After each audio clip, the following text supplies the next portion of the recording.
Hi everyone! Welcome to today's amazing video. I'm so glad you're here because today we're going to unlock a powerful secret, something most English learners never hear about. You see, everyone talks about grammar, vocabulary, and tenses, but no one tells you how to speak English naturally, like real people do in real life. Not like a textbook, not like a robot, but like someone who's confident, smooth, and real. So if you've ever felt shy, stuck, or scared when speaking English, stay with me. Because by the end of this video, you'll have a clear, simple roadmap that will change the way you speak English forever. And don't worry, this won't be boring. I'm not giving you a list of rules. I'm going to tell you a story about a young man who wanted to speak English fluently, but struggled just like you and me. His journey will not only inspire you, but it will give you the exact steps to become confident and natural in English. Are you ready? Let's dive into the story. There once lived a young man named Ayan in a quiet village nestled between green hills. He had a big dream: to become a tour guide for foreigners visiting the north. He had the knowledge, the passion, and the charm. But there was just one thing holding him back. He couldn't speak English naturally. Sure, he knew grammar. He had passed exams. But when he opened his mouth to speak, everything just fell apart. Words got stuck. His sentences felt unnatural. He paused too much, and worst of all, he doubted himself. One day, while walking near the old library, Ayan met Mr. Raymond, a retired English teacher who had spent years traveling abroad. Mr. Raymond saw something in Ayan, a spark, and he decided to help. Ayan looked at him and asked, "Sir, how can I speak English fluently, naturally, without sounding like I'm reading a textbook?" Mr. Raymond smiled and said, "Come tomorrow morning. I'll tell you a story, your own story." The next morning, Ayan arrived early. Mr. Raymond sat with him under a tree and said, "Fluency doesn't begin with the tongue. It begins with the mind. Your first step is to stop translating in your head." Ayan looked confused. "But I always think in Urdu first." "Exactly," said Mr. Raymond. "You have to train your brain to think in English.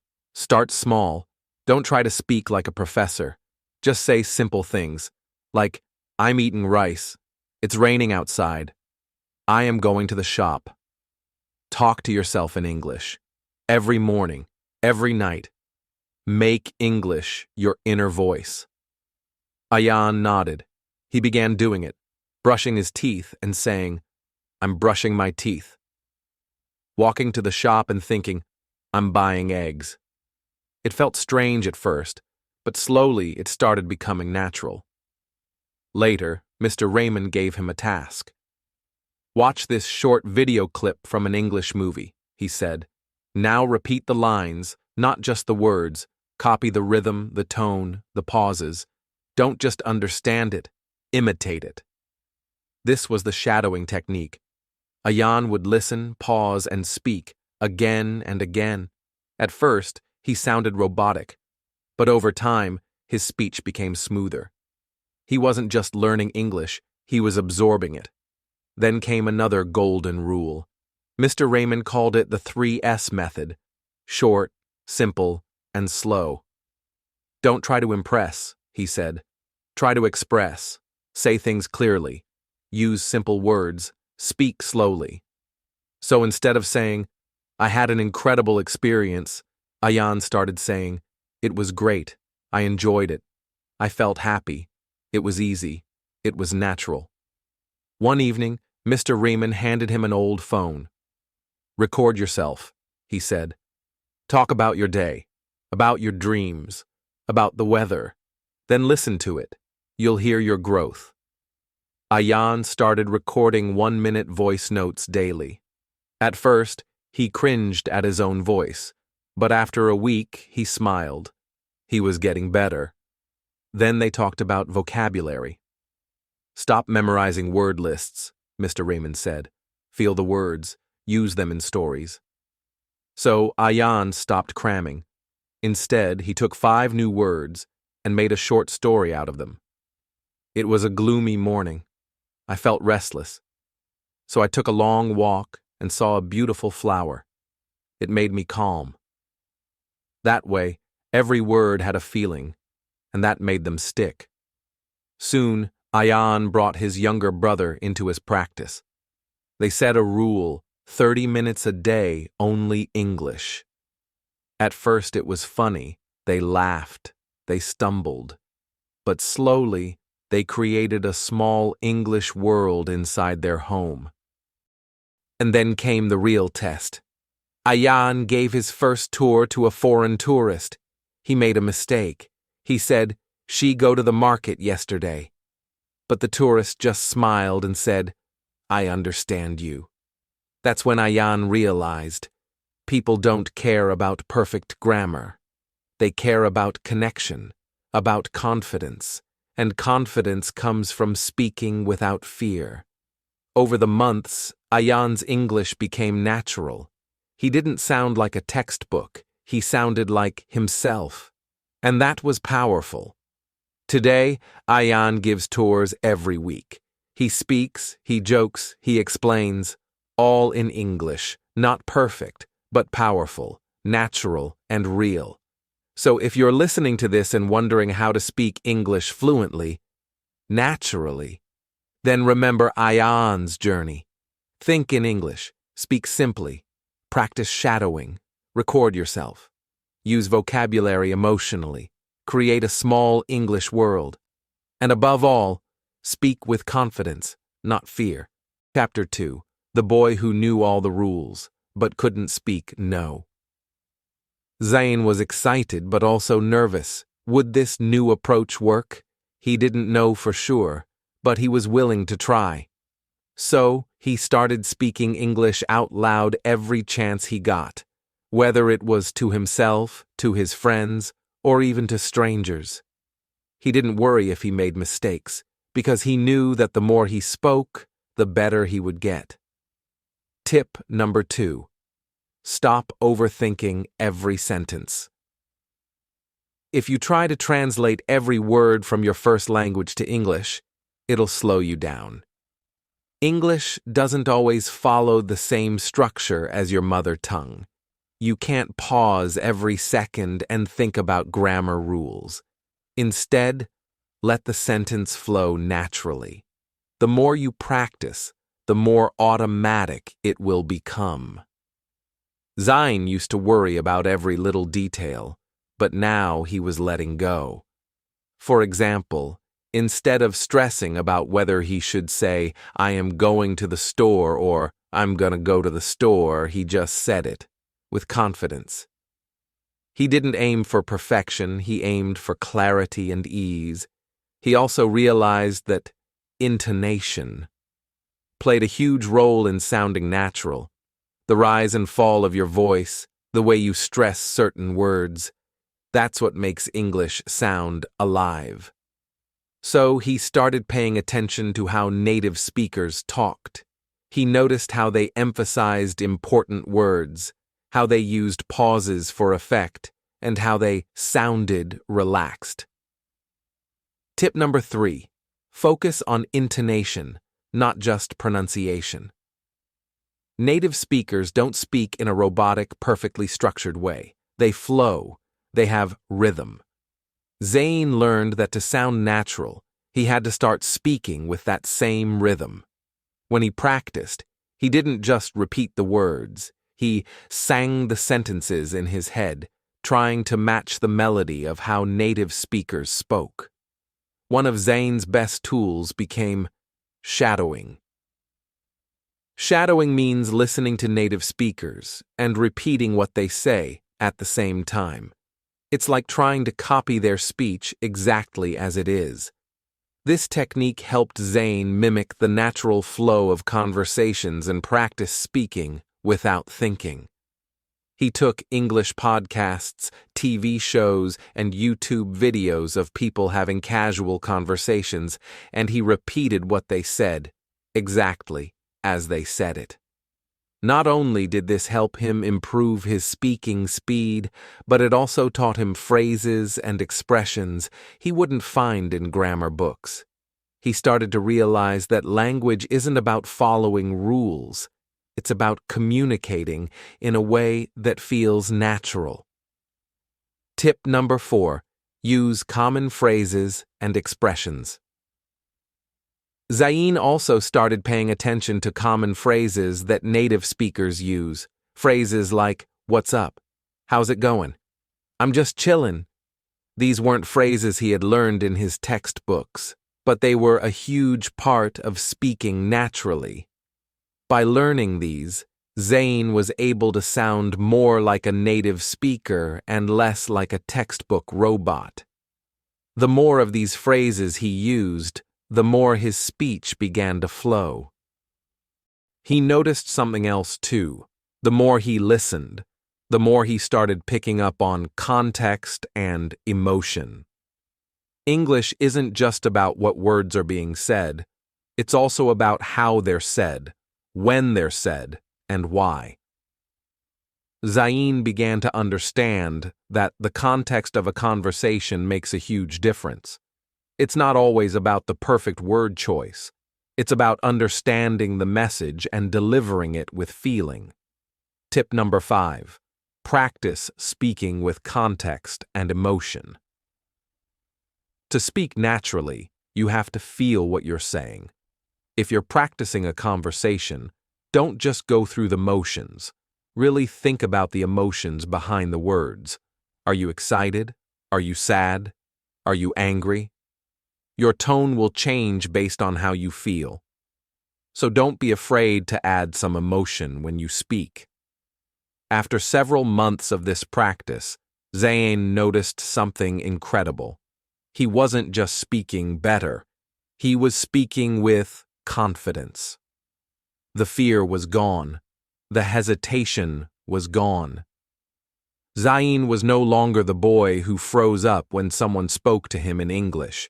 He was the boy who spoke freely, laughed with his friends in English, and even started giving short presentations at school in English. He had unlocked the secret to speaking naturally. And here's one final tip that Zayn swears by. Tip number 6. Consistency is key. Zayn made it a habit. Every day, he spent at least 15 minutes speaking English. Whether it was repeating a podcast episode, talking to a friend, or even recording himself and listening back, he kept practicing. This consistency turned English into something he could feel, not just something he had to think about. Chapter 3. The Road to Confidence. Embracing Mistakes. As time went on, Zayn began to see something very powerful happening. English wasn't just becoming a language he spoke, it was becoming part of who he was. But this journey wasn't always easy. There were still moments where Zayn stumbled, moments when he said the wrong word or mispronounced something. But here's the thing that made all the difference. Zayn stopped being afraid of making mistakes. He realized that mistakes were not his enemy. They were his friends. Each mistake was an opportunity to grow, to learn, and to improve. There was no shame in making errors.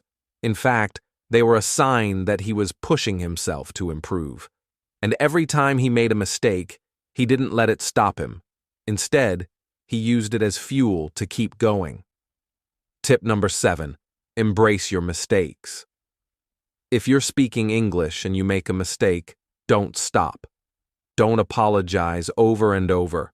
Don't get discouraged. Every time you make a mistake, it's a step closer to becoming fluent. Even the best English speakers make mistakes. The important thing is to learn from them and keep speaking. One thing Zane also did was to surround himself with people who encouraged him, not people who made him feel bad for making mistakes. He started joining English-speaking groups online where people practiced together, and the vibe was all about positive reinforcement.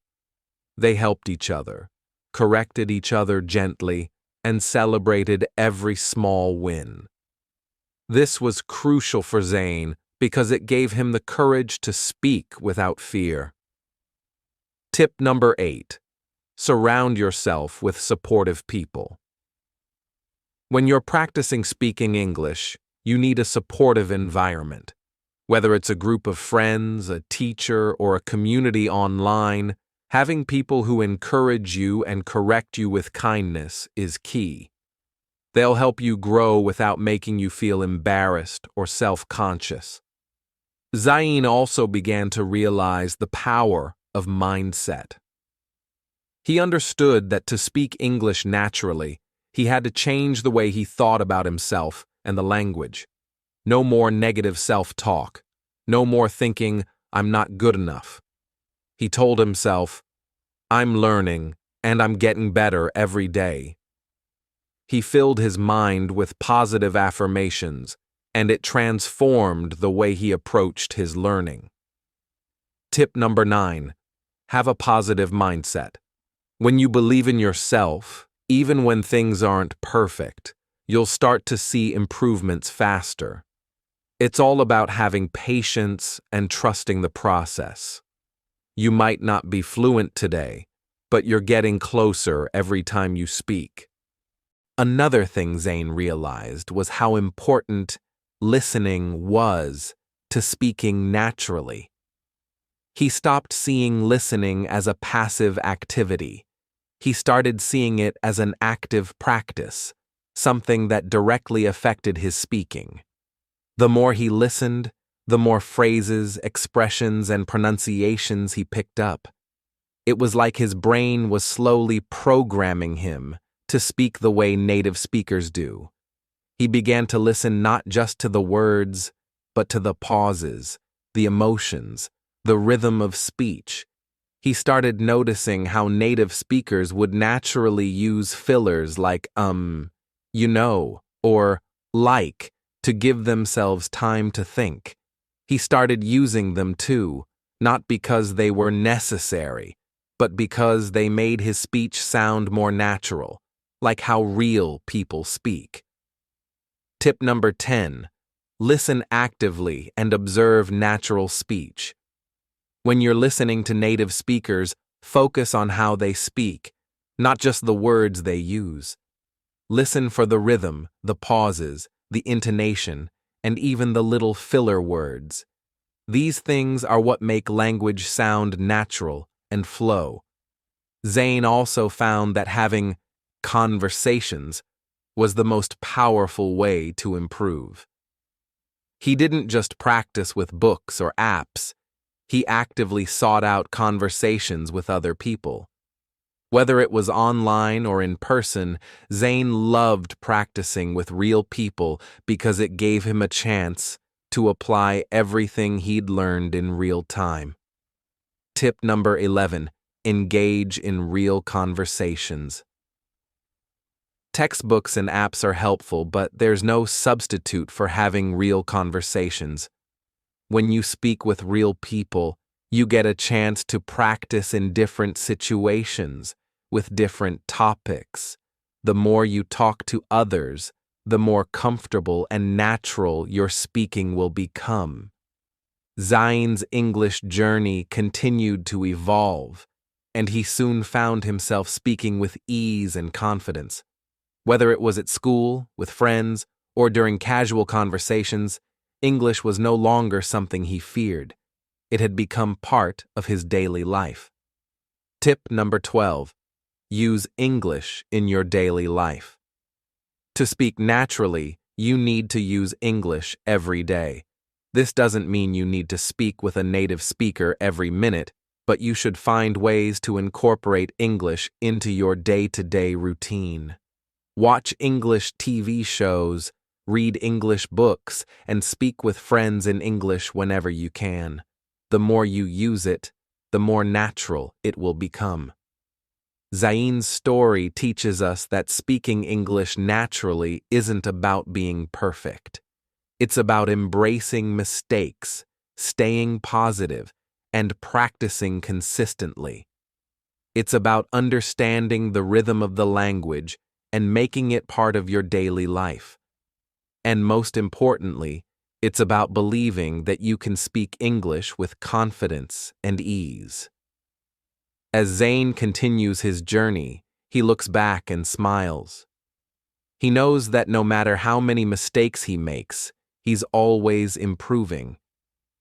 English has gone from something he was afraid of to something he embraces with open arms. And you can do the same. Are you ready to continue on your own journey toward speaking English naturally? Keep practicing, keep making mistakes, and most importantly, keep speaking. Conclusion: your journey to speaking English naturally. As we reach the end of Zain's journey, remember that speaking English naturally is a path that requires patience, practice, and confidence.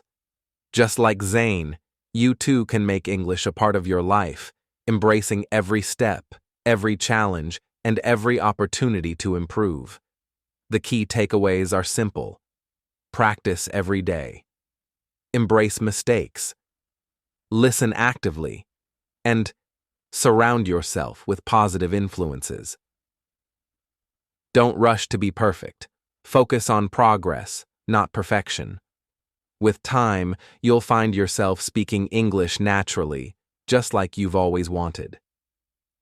Thank you so much for joining us in this video today. I hope Zain's story and the tips shared have inspired you to keep moving forward on your English learning journey. Remember, you've got this. Don't forget to like, comment, and subscribe to stay updated with more tips, tricks, and stories to help you speak English naturally. Hit the bell icon so you never miss a video. And as always, keep practicing, stay positive, and let your English journey continue. See you in the next video.